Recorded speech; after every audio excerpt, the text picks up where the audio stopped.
جی ناظرین welcome back, ایک دفعہ پھر آپ کو خوش آمدید کہتے ہیں میٹرو ون نیوز کی ماہ رمضان المبارک کی خصوصی نشریات آباد ہے رمضان کے ساتھ میں ہوں آپ کا میزبان ڈاکٹر بلند اقبال۔ اور ناظرین آپ کو بتاتے چلیں کہ اب ہمیں اس سیگمنٹ میں جوائن کیا ہے ایک ایسی شخصیت نے جو تقریباً 11 نسلوں سے انسانیت کی خدمت کر رہے ہیں طب کے شعبے میں اور حکمت کے شعبے میں۔ اگر میں یہ کہوں کہ یعنی خاندانی طور پہ یعنی یہ جو پیشہ ہے خاص وہ انہوں نے اپنایا ہوا ہے۔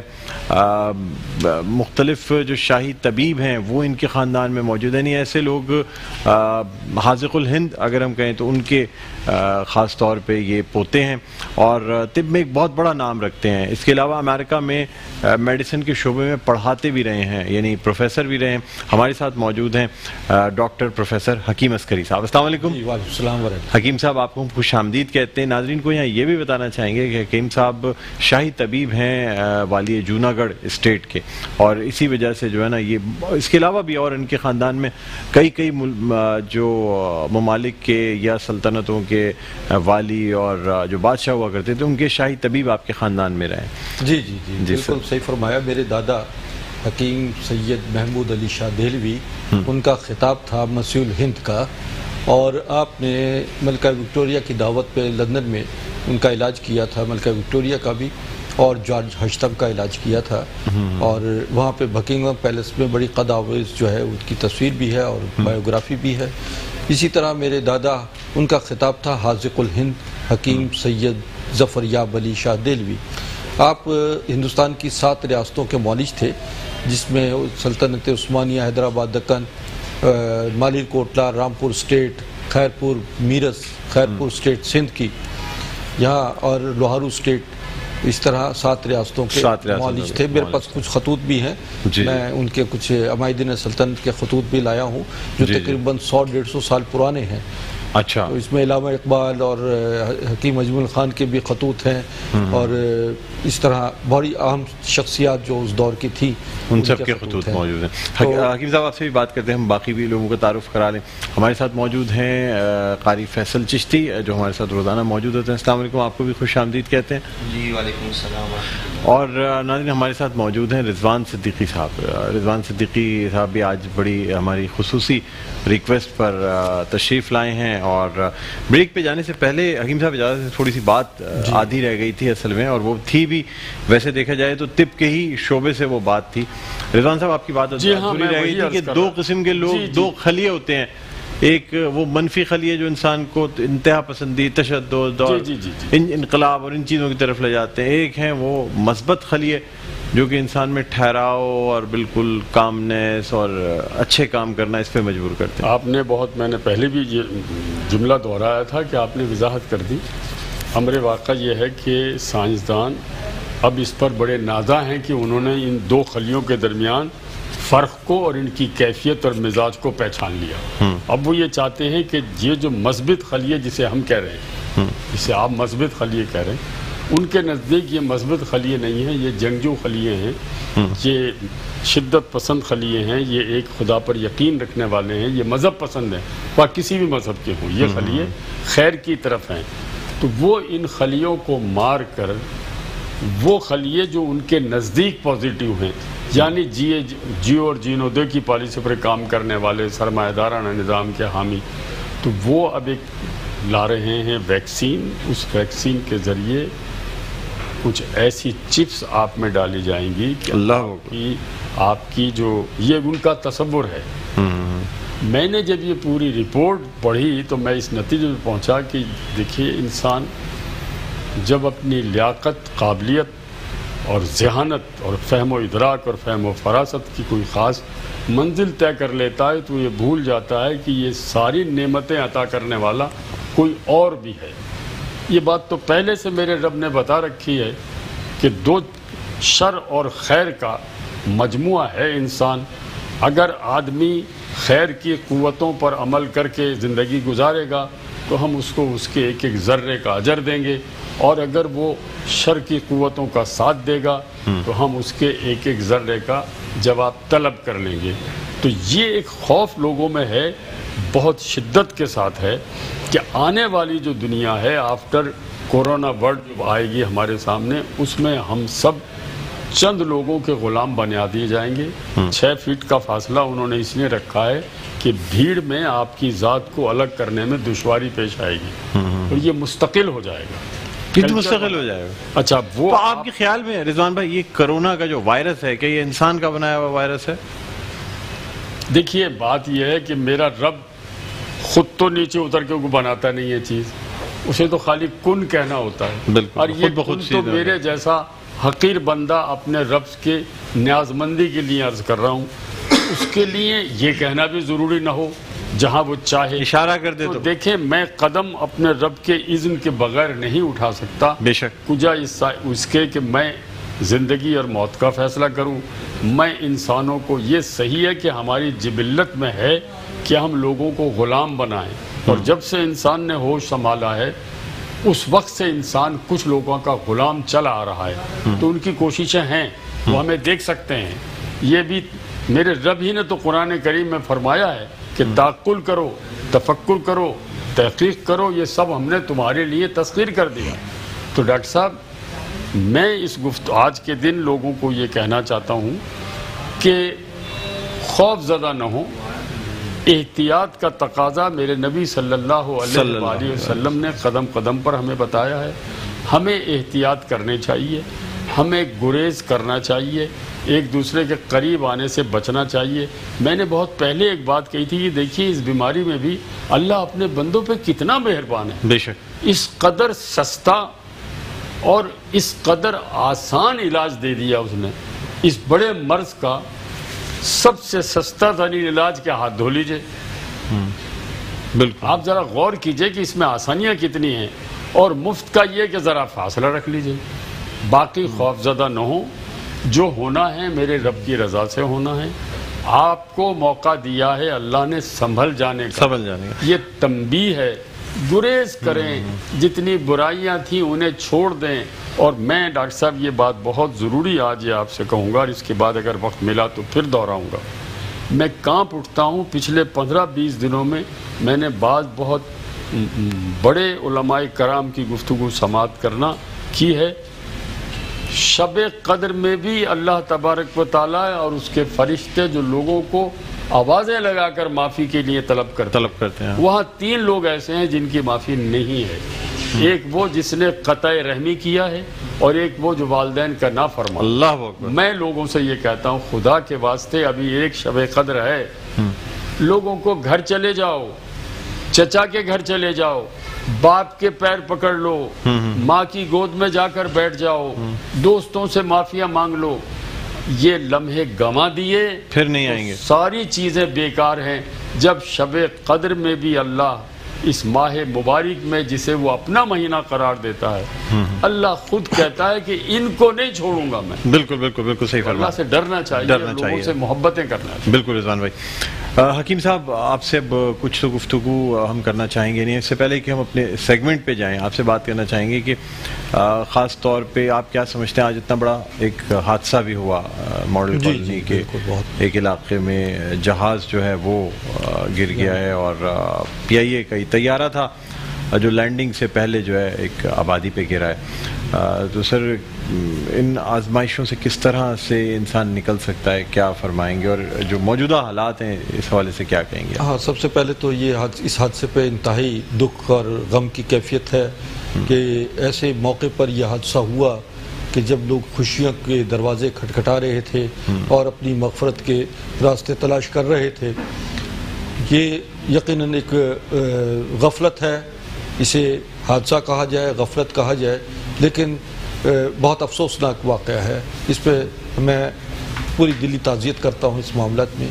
دوسرا، کرونا کے حوالے سے اپنا رضوان صدیقی صاحب نے بڑا سحر انداز میں بڑا گفتگو کی ہے، اور حقیقت یہی ہے کہ کرونا خود اتنا بڑا مسئلہ نہیں ہے جتنا بڑا اس کا بنا دیا ہے، اس کو خوف زدہ کر دیا ہے، اور اس کے پیچھے جو سازش جس کا انکشاف رضوان صدیقی صاحب نے کیا اور دنیا بھر کے محققین کر رہے ہیں، علمی شخصیات کر رہی ہیں اور سائنٹسٹ کر رہے ہیں، جو کہ رب پہ یقین واسق رکھتے ہیں انہیں پتہ ہے، انہوں نے بتا دیا کہ یہ خیر اور شر کا درمیان کا ایک راستہ بنانا چاہتے ہیں کہ جس میں غلام پیدا کیے جائیں اور انسانوں کو قید کیا جائے اور ان پر سلطنت بنائی جائے. اور اس کا ذکر جو ہے پہلے قرآن حکیم میں ہو چکا ہے کہ ایسے حالات اور واقعات ہوں گے، لیکن اسلام کی سرفرازی رہے گی. انسان وہ کامیاب رہیں گے جو یقین اور ایمان کی کیفیت میں رہیں گے اور اللہ پر یہ بھروسہ رکھیں گے کہ ہم، اور یقین چیز ہے ایمان اور یقین کے ساتھ عمل بہت ضروری ہے، بہت ضروری ہے. اور ہمیں عمل جو ہے ویسا رکھنا چاہیے کہ ہمیں وہ ان تمام چیزیں، ٹھیک ہے ہمیں احتیاط کریں. اسلام میں ہمارے پاس صفائی کے ساتھ پاکیزگی طہارت کا ایک بہت یقین ہے کہ ہم 5 وقت وضو کرتے ہیں، نماز پڑھتے ہیں، پورے جسم کی طہارت کرتے ہیں اور روح کی پاکیزگی اور بالیدگی کا احساس رکھتے ہیں. یقیناً میں سمجھتا ہوں کہ یہ ان کا یہ جو پروگرام ہے، پلان ہے، یہ اللہ کے پلان سے بڑا نہیں ہے. اللہ کا پلان بہت بڑا ہے اور اللہ ایک جھٹکے میں ان سارے پروگرامز کو تہبالا کر دے گا. بالکل بالکل، بہت اچھے انداز میں آپ نے بیان فرمایا. جی ناظرین، ویلکم بیک. ایک دفعہ پھر آپ کو خوش آمدید کہتے ہیں میٹرو ون نیوز کی ماہ رمضان مبارک کی خصوصی نشریات آباد ہے رمضان کے ساتھ. میں ہوں آپ کا میزبان ڈاکٹر بلند اقبال. اور ناظرین، یہ سیگمنٹ ہے روزہ اور صحت، یعنی وہ سیگمنٹ جس میں ہم صحت کے حوالے سے گفتگو کرتے ہیں. اور آج ہمارے ساتھ موجود ہیں حکیم عسکری صاحب، پروفیسر ڈاکٹر حکیم عسکری، جو کہ جن کی تقریباً 11 نسلیں جو ہیں وہ طب کے میدان میں انسانیت کی خدمت کرتی رہی ہیں. اب روایتی طب کی بات کی جائے، حکمت کی بات کی جائے، بڑی مہارت رکھتے ہیں. اس کے علاوہ شاہی طبیب ہیں والی جوناگڑھ کے، اور پورا خاندان جو ہے نا وہ حکمت کے شعبے سے ہی تعلق رکھتا رہا ہے. حکیم صاحب، اس سیگمنٹ میں بھی آپ کو ہم ایک دفعہ پھر خوش آمدید کہتے ہیں. جی جی، بہت شکریہ. سر، اس سے پہلے کہ ہم گفتگو کا آغاز کریں، پہلے یہ جو لباس آپ نے زیبتن کیا ہوا ہے، یہ کس نے آپ کو دیا اور کن خدمات کی صورت میں دیا گیا ہے؟ یہ اصل میں شہنشاہ ایران نے یہ گفٹ کیا تھا، اور جب وہ ایران کے بادشاہ تھے اس وقت ان کے شاہی طبیب تھے میرے والد حکیم سید ظفر عسکری، طبیب الاثر ان کا خطاب تھا. تو جب وہ ایران گئے تو میں ان کے ساتھ تھا، اور ان کی جو ہے میں نے وہ شاہانہ زندگی دیکھی، وہ محلات دیکھے، وہ اس دور کا جو انہوں نے ایک ان کا تھا ایک جاہ جلال، وہ میں نے دیکھا کہ وہ ایک بادشاہ کیا ہوتا ہے، کیا کر جو صحیح معنوں میں جو بادشاہ، ہاں یہ حقیقت میں وہ جو نظر آتا تھا. یہ جو ڈراموں میں ہم دیکھتے ہیں اور تمام چیزیں واقعی اصلی میں بھی ہوا کرتی، ہاں وہیں سے غمازی کی گئی، انہیں ڈراموں سے انہیں بادشاہ کو دیکھا گیا. تو وہ پھر انہوں نے جو ہے میرے والد نے ان کا علاج کیا اور بڑی اعلیٰ قسم کی ادویات دی جس کے بڑے معترف تھے وہ. تو اس کے عوض جو ہے یہ ایک جسے کہا جاتا ہے چوغا، شاہی چوغا خلت کہا جاتا ہے، تو وہ انہوں نے باقاعدہ ان کو انعام میں دی. اور یہ تقریباً یہ سمجھے کہ یہ سارا گولڈ ہے، سونا ہے ماشاءاللہ. ہاں سمجھے نا، ایک اینٹیک ہے، یادگار ہے، نوادرات میں آتا ہے. تو اچھا، اور یہ واقعی وہیں ایران کا ہی بنا ہوا؟ جی ہاں جی ہاں جی ہاں. یہ پہلے زمانے کی جو بادشاہ وغیرہ ہوا کرتے تھے، تو یہ ظاہر سی بات ہے اس وقت تو تھی ہی حکمت. تو کیا حکمت بہت مہنگا طریقہ علاج سمجھا جاتا ہے، شاہانہ طریقہ علاج سمجھا جاتا ہے؟ دیکھیں بات یہ ہے کہ حکمت جو ہے، جو طریقہ کار اس وقت کے جو حکیم تھے انہیں اس دور کے بادشاہ، راجے، مہاراجے، نوابین جو ہیں ان کی سرپرستی کیا کرتے تھے، اور ان کو باقاعدہ جو کچھ وہ دوائیں بناتے تھے ان کی قیمت ادا کر دیا جاتی تھی. بقایا جو دوائیاں بنتی تھیں وہ اپنے احباب کو، دوستوں کو، غریبوں میں مفت تقسیم ہو جاتی، بانٹ دیا کرتے تھے، اور اس سے جو ہے اس کا انہیں حساب لیا کرتے تھے. آج کل کے جو ہم نے دیکھے ہیں کہ جو نو دولتیاں ہیں، رئیس ہیں، وہ سب سے پہلے ان کی کوشش یہ ہوتی ہے کہ حکیم صاحب سے دوا مفت لے لی جائے، اور غریب بیچارے جو ہیں وہ بیچارے ہدیہ دے کے لے کے جاتے ہیں، پیسہ دیتے ہیں. اور یہ ایک الٹ نظام ہو گیا ہے ہمارے ہاں. میں یہ سمجھتا ہوں کہ یہ اچھا اس دور میں اس اسلامی فنون و ثقافت سے وابستہ اداروں کی ترقی و ترویج کیوں ہوا کرتی تھی کہ وہ جو ہے سلطنتیں جو ہیں وہ ان کی سرپرستی کرتی تھیں، ان کے تمام اخراجات برداشت کرتی تھیں، انہیں فکر معاش نہیں ہوتا تھا. وہ یہ نہیں سوچتے تھے کہ رات کو روٹی کہاں سے کھائیں گے، بلکہ ترقی و ترویج کے دروازے کھول دیے جاتے تھے، تحقیق کے دروازے ہوتے تھے، اور وہ لوگ جو ہے وہ اپنے امور میں بڑے پرفیکٹ ہوتے تھے۔ یہی وجہ ہے کہ اس کے بعد جو ہے رسول اللہ صلی اللہ علیہ وسلم کی آمد کے بعد جو ہے طب نبوی میں جو انہوں نے تحقیق پیش کی ہے، وہ طب کی دنیا میں انقلاب اس نے برپا کر دیا۔ بالکل بالکل۔ اور اس کے بعد مختصر سا یہ کہ ابو علی سینا، ابن ذکر رازی، ابن ہیشم، خلدون جیسی شخصیات پیدا ہوئیں جنہیں میڈیکل سائنس کا سرا مل گیا، اور انہیں پوری دنیا میں جو ہے طب کا جو ہے وہ پورا کھول کے رکھ دیا، کھول کے پیش کر دیا۔ اچھا، آج ہم کچھ جلدی امراض کے حوالے سے بھی بات کرنا چاہ رہے ہیں۔ ناظرین، آپ کال بھی ہمیں کر سکتے ہیں، کال کے لیے نمبر آپ کے سامنے اسکرین پر آ رہا ہوگا۔ حکیم صاحب ہمارے ساتھ موجود ہیں، اگر کال کرنا چاہیں تو لائیو کال کر کے ہم سے آپ اپنی جلدی امراض کے حوالے سے سوالات بھی کر سکتے ہیں۔ حکیم صاحب کچھ بتائیے گا جو کون کون سی میڈیسنز ہیں جو جلد کے امراض میں، ایک تو آپ کا باڈی واش اور جی اس میں ہمارے جلدی امراض میں جو ہے نا یہ باڈی واش ہے، فیمینائن مسکولائن واش ہے، جس میں نیگیٹو آئن ہے اور اس میں ایلوویرا ہے، اور ایسی چیزیں ہیں کہ جس سے مسامات بھی کھل جاتے ہیں۔ اور میں سمجھتا ہوں کہ اس دور کا جیسے کرونا کا جو وائرل پھیلا ہوا ہے، اس کے لیے یہ فل باڈی واش ہے، اور سکن کی نرشمنٹ کرتا ہے۔ سکن میں جو کالے گردن کالی ہو گئی، بغلیں اور تھائز کالی ہو جاتی ہیں، چہرے پہ بھی کچھ کالے نشانات ہو جاتے ہیں، اس کو نارمل کر دیتا ہے، پورس کھول دیتا ہے، آکسیجن لیول جو ہے سکن کا نارمل ہو جاتا ہے، اور یہ نیگیٹو آئن کی خصوصیات ہیں۔ اچھا، اس کی خاص خصوصیت؟ جی ہاں۔ اسی طرح ہمارے پاس جو سکن کی آئنٹمنٹ ہے، کریم ہے، یہ بڑی اعلیٰ قسم کی لاجواب کریم ہے۔ اس میں بہت قیمتی اجزاء موجود ہیں، جس میں مشروم ہے، اور اس میں پرل ہے، سچے موتیوں کا پاؤڈر موجود ہے، اور اسی طرح قیمتی ترین اجزاء ہے، جس میں زعفران ہے، عنبر ہے، مشک ہے، اور یہ اس دور کی قیمتی ترین چیزیں ہیں جو مغلیہ دور میں وہاں کی ملکائیں اور شہزادیاں استعمال کیا کرتی تھیں۔ میں کہتا ہوں کہ آج بھی لوگوں کا حق ہے، لوگوں کو ان چیزوں کا استعمال کرنے کا رائٹ ہے کہ وہ کریں استعمال، اور انہیں اصل میں حقیقت میں جو حکیم صاحب میں اس سلسلے میں آپ سے عرض کروں، ڈاکٹر صاحب آپ کی اجازت؟ جی کہ اصل میں یہ سارا کھیل جو ہے وہ پروپیگنڈے کا ہے۔ اچھا، پروپیگنڈا جو ہے وہ کوئی منفی لفظ نہیں ہے جی، یہ تو پروپیگیٹ کرتے ہیں، یا میرے اچھے خیالات کو بھی میں آگے بڑھا سکتا ہوں۔ یورپ امریکہ نے اپنی سرمایہ دارانہ مضبوطی اور استحکام کی وجہ سے ہمارے اعصاب پر اور ذہنوں پر وہ چیزیں یوں سمجھ لیجئے حاوی کر دی، مسلط کر دی، جو زیادہ قیمتی ہیں، اور ان میں وہی اجزاء جن کا آپ ذکر کر رہے ہیں اس کی کم ترین مقدار شامل کر کے زیادہ کیمیکل شامل کر لیتے ہیں۔ ورنہ امر واقعہ یہ ہے کہ انسانی اسکن کے لیے میرے رب نے جو جڑی بوٹیاں پیدا کی ہیں، جو ہمارے صدیوں سے لوگوں کے ہاں چلی آ رہی ہیں، ان کے استعمال سے جو ہم مرد و زن کے چہروں پر ایک رونق ہوتی تھی، وہ آج کی مہنگی اور جدید کریم لگانے سے نہیں، لیکن اب اس میں فیشن یہ ہے تو اسے پروپیگیٹ کریں نا، بالکل لوگوں تک پہنچائیں۔ اچھا رضوان بھائی، ہم مزید گفتگو کریں گے، ناظرین یہاں ایک وقفہ لینا چاہیں گے حکیم صاحب، اور نیوز بریک ہے۔ نیوز بریک ظاہر سی بات ہے آپ کو مطلع بھی کرنا ہے کہ اس وقت جو طیارے کا ملبہ ہے وہ کہاں موجود ہے، کتنے لوگ اس حادثے میں خالق حقیقی سے جا ملے ہیں، تمام چیزیں آپ کو ہم بتائیں گے۔ ایک چھوٹا سا نیوز بریک کے بعد دوبارہ آپ کو جوائن کرتے ہیں، کہیں نہ جائیے گا، دیکھتے رہیے۔ امام خمینی جی ناظرین، ویلکم بیک، ایک دفعہ پھر آپ کو خوش آمدید کہتے ہیں۔ میٹرو ون نیوز کی ماہ رمضان المبارک کی خصوصی نشریات آباد ہے رمضان کے ساتھ میں ہوں آپ کا میزبان ڈاکٹر بلند اقبال۔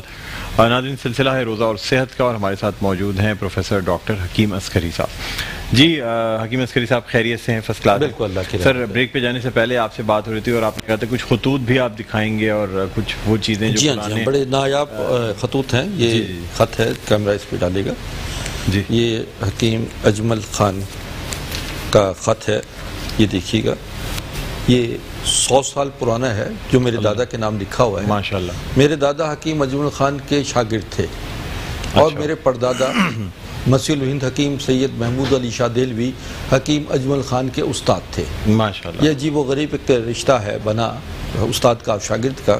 یہ انہوں نے اپنا جو نظر آ رہا ہے حکیم اجمل خان کا یہ خط ہے جو میں آپ کو دکھا رہا ہوں، یہ 100 سال 1919 کا ہے۔ اچھا جی، اسی طریقے سے یہ خط ہے، یہ دیکھیے گا کہ علامہ الحریری مجدد اعظم پنجاب، ان کا یہ خط ہے اور ان کی باقاعدہ سٹیمپ ہے یہ لگی ہوئی شاہی جو ان کی خاص مہر تھی۔ یہ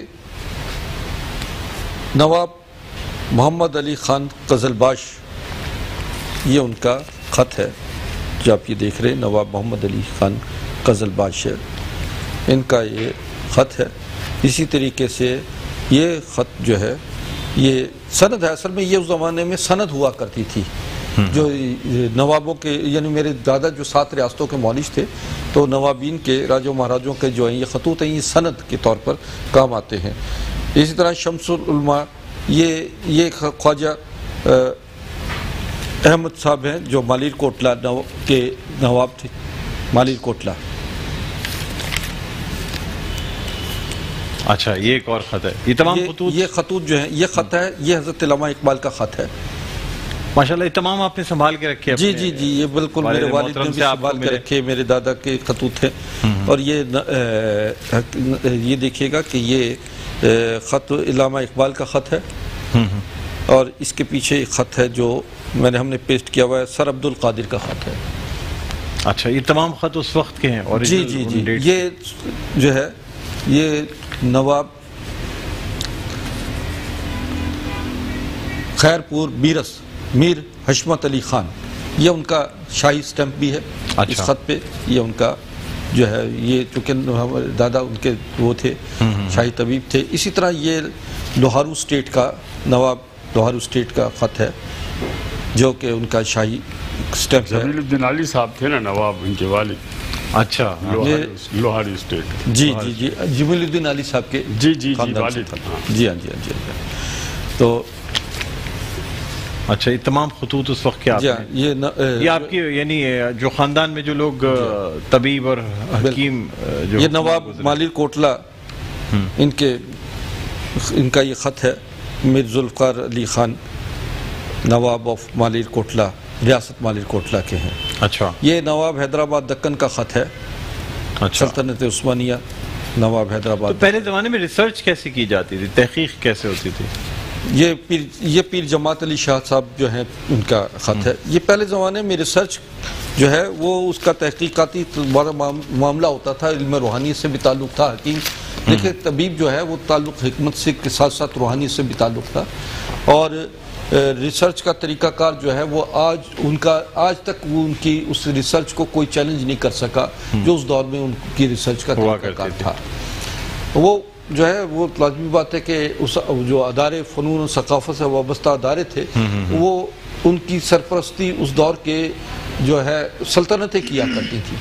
بالکل، وہ ادارے باقاعدہ بنائے جاتے تھے اور ان کو جو کام کرتے تھے وہاں پر ان کو میں نے پہلے بتایا کہ فکر معاش نہیں ہوتی تھی، لہذا وہ تحقیق و ترویج کے راستے نکلتے تھے۔ اور ہمارے اسلام کے حوالے سے مطلب جب ہم اسلامی ضابطۂ قانون کو دیکھتے ہیں تو قانون طب جو ہے وہ طب نبوی آتی ہے ہماری نظر میں، اور طب نبوی نے جتنا اویئر کیا ہے ریسرچ کو، تحقیق کو، اور اس پر کام کرنے والوں کو جتنی مدد دی ہے اتنا کبھی کسی اور اس میں طریقہ علاج میں نہیں ملی، اور باقی تمام طریقہ علاج اسی کی پیروی کرتے ہوئے آگے انہوں نے ریسرچ کی ہے۔ اچھا، تمام اسی کی پیروی کرتے۔ میں ایک اور یہ چھوٹی سی ایک اور وہ ہے، یہ حکیم اجمل خان کی جو ہے ان کی دستی بیاض ہے جو ہاتھ کی لکھی ہوئی ہے۔ یہ بڑی نایاب چیزیں جو میں آپ کو پیش کر رہا ہوں اس وقت، ناظرین یہ دیکھیے گا، یہ ہے ان کا، یہ حکیم اجمل خان ان کے بڑے بھائی حکیم مجید خان کا نام لکھا ہوا ہے، اور یہ ان کے وہ نسخے ہیں جو نایاب نسخے ہیں جو ان کے ہاتھ کے لکھے ہوئے ہیں۔ حکیم اجمل خان کا قلمی بیاض ہے۔ یہ عجائب گھر میں مجھ سے مانگا گیا تھا رکھنے کے لیے، مگر میں سمجھتا ہوں کہ وہاں اتنی محفوظ نہیں جتنی ہمارے پاس ہے محفوظ۔ بے شک ہم اس سے مستفید ہو رہے ہیں، اور جتنے میرے نسخہ جات ہیں، جتنی میری ادویات ہیں، انہی قدیم نسخہ جات کی میں روشنی میں تیار کیے گئے ہیں۔ یہ دیکھیے گا۔ اسی طرح میں آپ کو ایک اور دکھاتا ہوں، یہ میرے دادا کے ہاتھ کے لکھی ہوئی بیاض ہے، قلمی بیاض اسے کہتے ہیں، اور یہ انتہائی نایاب چیزیں ہیں۔ یہ ان کے دادا حاذق الہند حکیم سید ظفر یاب علی شاہ دہلوی کے ہاتھ کے لکھے ہوئے یہ نسخہ کی وہ ہے۔ اچھا، یہ تمام نسخہ جات جو ہیں جی ہاں، یہ نسخہ جات ہیں، اور یہ تمام چیز نسخہ جات کے جو ہے اسی کو مد نظر رکھتے ہوئے ہمارے موجودہ دور میں ہم اپنی ادویات کی تیاری، تو باقاعدہ ماشا اور رتی اور ان چیزوں میں تمام چیزیں جو ہیں وہ بالکل ملی گرام اور مائکرو گرام، انبر، مشک، زعفران، سلاجید، جند بدستر اور سچے موتی وغیرہ جو ہے وہ قیمتی جتنے جواہرات وغیرہ وہ اس میں باقاعدہ شامل ہوتے ہیں، جو اس دور میں کیا کرتے تھے۔ آج بھی ہم اس دور کی چیزیں استعمال کرتے ہیں، مفید ہوتی ہیں، بہت زیادہ۔ میں کہتا ہوں یہ اس سے زیادہ مستند اور مفید چیزیں نہیں ہیں جو اور کوئی نہیں ہوتی، باقاعدہ آزمودہ ہیں، اور ہزاروں نہیں لاکھوں افراد پر باقاعدہ آزمودہ ہیں۔ 11 نسلوں میں جو ہے آپ لاکھوں کروڑوں افراد پر اپلائی کر چکے ہیں۔ حکیم صاحب بس اب ہم اس کے بعد یہاں تھوڑی دیر کے لیے کچن میں بھی جانا چاہیں گے۔ رضوان صاحب آپ کا بہت بہت شکریہ سر، آپ تشریف لائے، آپ بہت اچھا لگا آپ کو دیکھ کے، خاص طور پہ اتنے دنوں بعد آپ سے ملاقات ہوئی، اسی بہانے دنوں بعد ملاقات۔ جی جی سر، بہت شکریہ۔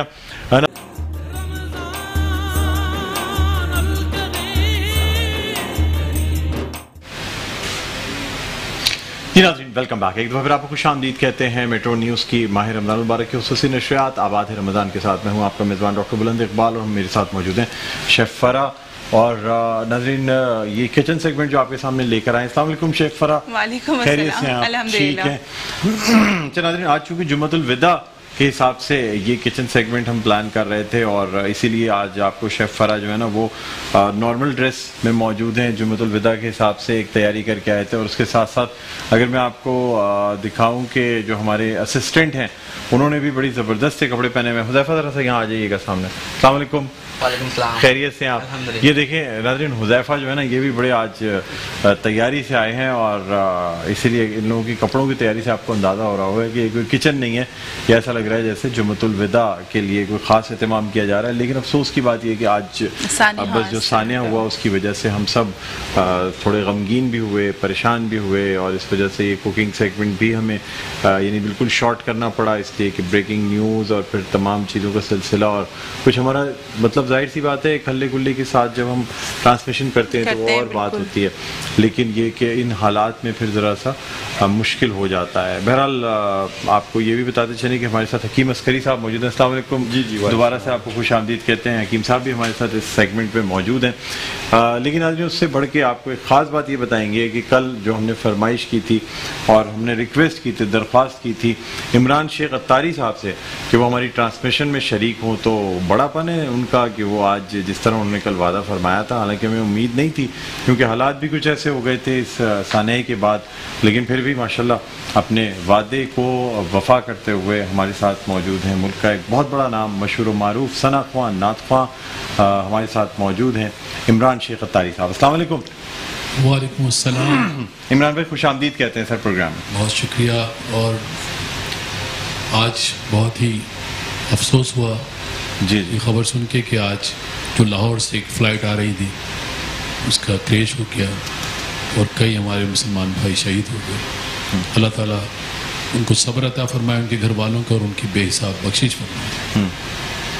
اچھا، بس عمران بھائی اللہ تعالیٰ سب کو ایک تو صبر عطا فرمائے۔ بڑی ہی افسوس کی بات ہے، بڑی ہی جتنا دکھ یا غم کا اظہار کیا جائے وہ کم ہے۔ ناظرین، اس کے علاوہ آپ کو یہ بتاتے چلیں کہ ہمارے ساتھ روزانہ کی طرح موجود ہیں بہت روحانی شخصیت ہیں، عالم دین ہیں، محتمم اور سرپرست اعلیٰ ہیں، دو جامعات کے، جامعہ نور القرآن اور جامعہ سیدہ کائنات، اور اس کے علاوہ مختلف وظائف بتاتے ہیں، اور خاص طور پہ آج تو ہم ان سے جاننا چاہیں گے نا کہ جو مشکل پریشانیاں یہ جو چل رہی ہیں اس کو کس طرح سے دور کیا جائے، کس طرح سے مسلمان جو ہے نا یہ اس، اور خاص طور پہ پاکستانی اس مشکل سے، اس پریشانی سے کیسے نکلیں گے۔ ہمارے ساتھ موجود ہیں علامہ سید محمد علی شاہ صاحب۔ السلام علیکم۔ وعلیکم السلام ورحمۃ اللہ وبرکاتہ۔ علامہ صاحب آپ کو بہت بہت خوش آمدید کہتے ہیں، اور ظاہر سی بات ہے موقع ایسا ہے، کچھ فضا سوگوار ہے، تو اس لیے بہرحال آپ بتائیں خیریت سے ہیں؟ ٹھیک ہے، ڈاکٹر صاحب، اور صحیح بات ہے کہ انہوں نے سوچا بھی نہیں ہوگا کہ بیچارے عید کے لیے اپنے گھر آ رہے تھے، اور کچھ بیچارے کام. اللہ تعالیٰ جو شہدا ہوئے ہیں جو اللہ تعالیٰ ان کو غریق رحمت کرے, اور جو زخمی ہیں اللہ ان کو شفا عطا فرمائے. ویسے ماشاءاللہ ہماری پوری انتظامیہ وہاں پہنچی ہے اور پاکستان کے تمام ادارے ماشاءاللہ محترک ہیں. حکومت ماشاءاللہ ریکسو کا آپریشن جاری ہے. اللہ تعالیٰ سارے معاملات خیر و عافیت سے ہو جائیں, اور اللہ تعالیٰ جو خاص طور پہ جو بیمار ہیں اللہ ان کو شفا دے, اور جن کے ساتھ یہ ثانیہ ہوا اللہ ان کو صبر عطا فرمائے. آمین صبح آمین. اچھا شیف فرح, آپ سے کچھ جاننا چاہیں گے, آج کیا ڈش بنا رہی ہیں تھوڑا سا بتائیے, پھر حکیم صاحب سے بھی اس ڈش پہ تھوڑی سی ہم ایکسپرٹ اوپینین لیں گے. چیزیں بتا دیں, اگر ٹائم ہوگا تو بنائیں گے. آج چونکہ جمعۃ الوداع تھا اور عید کے حساب سے ہم نے آج چکن ملائی بوٹی لائن اپ کی بھی تھی, ساتھ ہمارے پاس کوکی ڈیلائٹ تھا, اور ساتھ پیچ اور جامع شیری کو لے کے بہت اچھا سا ہم نے آج سلش بھی تیار کرنا تھا, بٹ انفارچونیٹلی کہ آج یہ ساری عید اور ساری جمعۃ الوداع اسپیشل. اچھا, یہ چکن کے ساتھ بنائی جا رہی ہے؟ جی, چکن ملائی بوٹی آج ہم نے لائن اپ کی بھی تھی. اچھا, چکن ملائی بوٹی, اور اس کے ساتھ ساتھ یہ کوکی ڈیلائٹ جی چاکلیٹ چپ کے ساتھ, اور بلو بیری کوکی ڈیلائٹ تھا آج ہمارے پاس. وہ بھی بہت مزیدار سے میٹھا عید کے حساب سے جمعۃ الوداع کے حساب سے لائن اپ کیا ہوا تھا. اچھا, یہ تمام چیزیں جمعۃ الوداع کے حساب سے لائن اپ تھیں.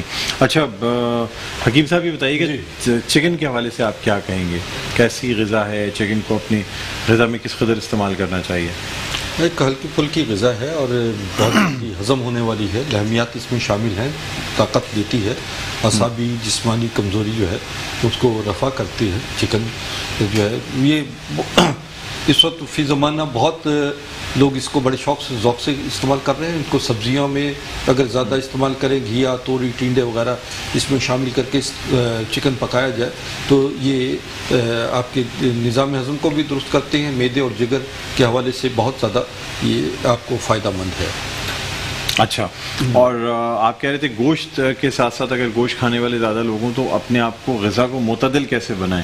جی ہاں, یہ لاسٹ ٹائم ایک سوال ہوا تھا اور آپ نے کہا تھا کہ میں بڑے ذوق سے گوشت کا استعمال کرتا ہوں. تو اصل میں توازن جو ہے, غذائی توازن بہت ضروری ہے. آپ مسلسل گوشت کا استعمال کرتے رہیں گے تو آپ کا نظام ہضم جو ہے وہ متاثر رہے گا, معدہ بھی خراب رہے گا اور آنتوں کا فنکشن بھی ڈسٹرب رہے گا, اور پھر مختلف بیماریاں مثلاً معدے میں تیزابیت, السر اور آنتوں کے پرابلم, بواسیر کا ہو جانا, یہ ہوتا ہی چیزیں, یا الرجی وغیرہ ہو جاتی ہے. اور اس کو نارمل کرنے کے لیے آپ کا یہ ہے کہ اس میں سبزیوں کا استعمال بھی رکھتے چلے جائیں, یا سیلڈ کا استعمال لازمی کریں, پھلوں کا استعمال لازمی کریں, جس سے جو ہے مزاج آپ کا تو اعتدال میں رہے گا. اور ہمارے جو آج کل بچے ہیں وہ بھی بہت چکن کے حوالے سے بہت تیز مرچ مسالے کھاتے ہیں. میں کہتا ہوں تیز مرچ مسالے, اچار, چٹنی اور اس قسم کی اشیاء کا استعمال جو ہے وہ آپ کے لیے بہت نقصان دہ ہے. کم از کم کالی مرچ, سبز مرچ کا استعمال رکھیں, اور کوشش کریں کہ اس میں دہی کا استعمال لازمی رکھیں. دہی جو ہے وہ نظام ہضم کو بھی بہتر کرتا ہے اور آپ کی اسکن کی بھی نرشمنٹ کرتا ہے. آج کا جیسے ہمارا موضوع تھا اسکن, اس کے حوالے سے میں بتاتا ہوں کہ آپ ایک قہوہ بنائیے جس میں چکن کے پیس ہوں, اس میں سوہنجنا, اور سونف, پودینہ, الائچی, اس کا یہ یخنی ٹائپ بن جاتا ہے. اور اس کو 4 کپ میں نا سونف 1 چمچ, پودینہ جو ہے وہ 20-25 پتے پودینے کے, سوہنجنا تقریباً 10 گرام سوہنجنا, اور الائچی 2-4 دانے الائچی لیجئے, اور اس کو باقاعدہ قہوے کے طور پر بنائیے. یعنی قہوہ نہیں, یخنی کہلائے گا. اور یہ اس وقت میں بہت اچھا رہے گا کہ جب آپ افطار کے بعد کریں گے تو آپ کی توانائی بھی بحال ہوگی. ویسے 1-2 روزے رہ گئے ہیں, اور روزوں رمضان کے بعد بھی آپ اس کا استعمال کریں آفٹر کھانے کے بعد, تو یہ آپ کی یخنی بہت ماشاءاللہ ماشاءاللہ یہ توانائی بخشے گی. یعنی ماشاءاللہ بڑی زبردست سی آپ نے یہ جو چیز بتائی ہے ریسیپی, خاص طور پہ کچن کے حوالے سے. اچھا, آڑو کے حوالے سے کچھ بتا دیجیے گا سر. اللہ تعالیٰ یہ آڑو کا جو ہے موسم ہے, جو جس موسم میں یہ پھل اللہ تعالیٰ فراہم کرتا ہے وہ اس موسم میں جو پیدا ہونے والی بیماریوں کا علاج ہے. آڑو خاص طور پر یہ پیٹ کے امراض کے لیے بہت لاجواب ہے. معدے کا السر اور آنتوں کا انفیکشن یہ دور کرتا ہے, قبض کو رفع کرتا ہے, طبیعت کی بحالی کرتا ہے, خون پیدا کرتا ہے. اچھا, اور یہ کہ آپ کا جو کمزوری اور نقاہت کی کیفیت ہوتی ہے آڑو کا, اگر میٹھے آڑو ہیں اس میں آپ ملک شیک بنائیں, میٹھے آڑو سے کافی بہتری آتی ہے. ملک شیک سے جو ہے وہ آپ کی توانائی بحال ہوگی. آڑو کی, کھٹے آڑو کی چٹنی بھی بنتی ہے. اچھا, جی ہاں, کھٹے آڑو جو آج کل بہت چھوٹے آڑو ہیں کھٹائی کے حصے میں ہے, تو اس میں پودینہ, آڑو, خوبانی اور الائچی کا استعمال کر کے چٹنی بنائی جائے تو کھانے کے دوران میں 1 سے 2 چمچ جو ہیں وہ آپ چٹنی کا اگر استعمال کریں تو یہ نظام ہضم کو بہتر کرے گی، جگر کے لیے لاجواب ہے، اور سکن کے لیے نرشمنٹ کرے گی، سکن کو فیئر کرے گی اور جلدی امراض کو ختم کرے گی۔ ٹھیک ہے، بہت شکریہ حکیم صاحب، آپ تشریف لائے، بہت اچھا لگا، تھینک یو۔